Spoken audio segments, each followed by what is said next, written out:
Bro నువ్వున్నావా bro పక్కన? Okay answer. అంటే same heroine అనిపించిందా లేకపోతే ఓకే అనిపించిందా? ఏమనిపించలేదా? బాగా కూడా అనిపించలేదా? అంటే కంటిన్యూస్ గా వెంటనే అక్కడ నుంచి శ్రీదేవి ఒక లుక్ ఇస్తుంది. అలా ఏం అనిపించట్లేదు. అంటే అదే కొత్తగా మీరు ఏం అడిగారు నాకు అర్థం కాలేదు. బాగుంది, సేమ్ హీరోయిన్ కదా. అవునండి. సో మళ్ళీ సేమ్ హీరోయిన్ నేనా అనిపించిందా? వావ్ మళ్ళీ సేమ్ హీరోయిన్ అనిపించిందా?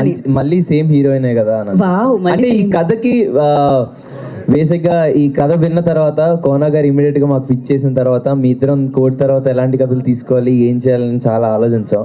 వచ్చి కోనా గారు ఇంత మంచి కథ తీసుకొచ్చి మా ఇద్దరికి నరేషన్ ఇప్పించిన తర్వాత we thought like this is something very new.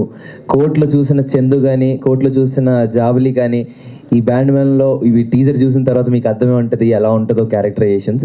So yeah, thank you. And one more thing, ఈరోజు నాకు ఇంకో స్పెషల్ మూమెంట్, ఇంతమంది రావడం, ఇంకో స్పెషల్ మూమెంట్ కూడా ఉంది నాకు. ఈరోజు నాని అన్న బర్త్డే.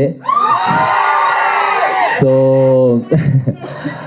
ఆయన నా మీద పెట్టుకున్న నమ్మకం, నేను చేసే ప్రతి సినిమాలో ఆ నమ్మకం నిలబెట్టుకుంటానని నా గుండెల్లో ప్రామిస్ చేసుకున్నాను. అండ్ ఐ ప్రామిస్ యూ అన్న, నేను చేసిన ప్రతి సినిమాలో I make you proud. Thank you so much. Happy birthday. మీ అందరి తరపున, ఎంతో మంది ఆస్పైరింగ్ డైరెక్టర్స్, యాక్టర్స్, నిన్ను ప్రేమించే ప్రతి ఒక్కరి తరపున, నిన్ను ప్రేమించే నీ తమ్ముళ్ళ తరపున ఈ తమ్ముడు మీకు చెప్తున్నాడన్న, wishing you very very happy birthday. And I love you so much, Nani Anna.